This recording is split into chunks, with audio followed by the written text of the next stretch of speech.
ನಮಸ್ಕಾರ. ನಾನು ನಿಮ್ಮ ಮಿಸ್ಟರ್ ಪ್ರಾಫಿಟ್. ಟ್ರಂಪ್ ಗಂಟೆಗೊಂದು ಮಾತು. ಯುದ್ಧದಲ್ಲಿ ಯಾರ್ ಗೆದ್ರು, ಯಾರ್ ಸೋತ್ರು, ಯಾರಿಗ್ ನಷ್ಟ, ಯಾರಿಗ್ ಲಾಭ.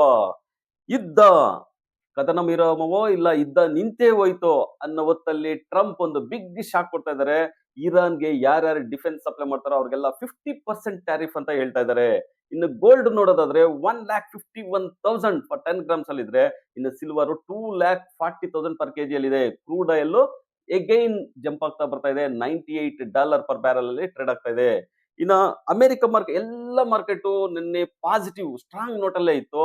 ಅದರಲ್ಲಿ ಫಾರಿನ್ ಇನ್ಸ್ಟಿಟ್ಯೂಷನ್ ಅವರು ಇಂಡಿಯನ್ ಮಾರ್ಕೆಟ್ ಅಲ್ಲಿ 2,811 ಕ್ರೋರ್ಸ್ ನ ಸೆಲ್ ಮಾಡಿದ್ದಾರೆ. ಅಮೆರಿಕ ಮಾರ್ಕೆಟ್ 2.5% ಅಪ್ ಆಗಿದೆ ನಿನ್ನೆ ರಾತ್ರಿ. ಇವತ್ತು ಬೆಳಿಗ್ಗೆ ಏಷ್ಯನ್ ಮಾರ್ಕೆಟ್ ಮಿಕ್ಸ್ಡ್ ರಿಯಾಕ್ಷನ್ ಅಂತ ತೋರಿಸ್ತಾ ಇದೆ. ಜಪಾನ್ ಮಾರ್ಕೆಟ್ 350 ಪಾಯಿಂಟ್ಸ್ ಡೌನ್ ಆಗಿ ಟ್ರೇಡ್ ಆಗ್ತಾ ಇದೆ. ಇನ್ನು ಗಿಫ್ಟ್ ನಿಫ್ಟಿ ನೋಡೋದಾದ್ರೆ 23,850 ಮಾರ್ಕ್ ಅಲ್ಲಿ ಟ್ರೇಡ್ ಆಗ್ತಾ ಇದೆ. ನಿಫ್ಟಿ ನಿನ್ನೆ ಬಿಗ್ ಮೂವ್ ಅಂತಾನೆ ಹೇಳ್ಬೋದು. 900 ಪಾಯಿಂಟ್ಸ್ ಗೇನ್ ಆಗ್ಬಿಟ್ಟು 24,000 ಮಾರ್ಕ್ ಅಲ್ಲಿ ಟ್ರೇಡ್ ಆಗ್ತಾ ಇದೆ. ಇವತ್ತು 24,000 ಎಬೋ ಇದ್ರೆ ಮಾತ್ರ ಗುಡ್ ಬೈಯಿಂಗ್ ಇರುತ್ತೆ, ಇಲ್ಲಾಂದ್ರೆ ವೀಕ್ ಆಗಿ ಟ್ರೇಡ್ ಆಗೋ ಚಾನ್ಸಸ್ ಇರುತ್ತೆ.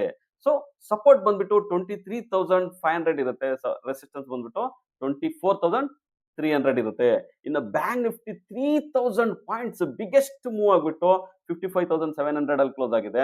ರೆಸಿಸ್ಟೆನ್ಸ್ ಬಂದ್ಬಿಟ್ಟು 56,300 ಇರುತ್ತೆ. ಸಪೋರ್ಟ್ ಬಂದ್ಬಿಟ್ಟು 54,500 ಇರುತ್ತೆ. ಇವತ್ತು ಸೆನ್ಸೆಕ್ಸ್ ಎಕ್ಸ್ಪೈರ್ ಇರುತ್ತೆ. ಒಂದು ಬಿಗ್ ವಾಲೆಟೈಲ್ ನೋಡೋ ಚಾನ್ಸಸ್ ಹೆಚ್ಚಿಗೆ ಇರುತ್ತೆ.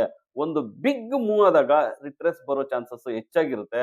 ಅದರಿಂದ ಕೇರ್ಫುಲ್ ಆಗಿ ಟ್ರೇಡ್ ಮಾಡಿ ಅಂತ ಹೇಳ್ತಾ ಈ ವಿಡಿಯೋನ ಕಂಪ್ಲೀಟ್ ಮಾಡ್ತಾ ಇದ್ದೀನಿ. ನೀವು ಕಮೆಂಟ್ ಮಾಡಿ, ನಮ್ಮ ಚಾನಲ್ ಲೈಕ್ ಮಾಡಿ, ಸಬ್ಸ್ಕ್ರೈಬ್ ಮಾಡಿ, ಶೇರ್ ಮಾಡಿ.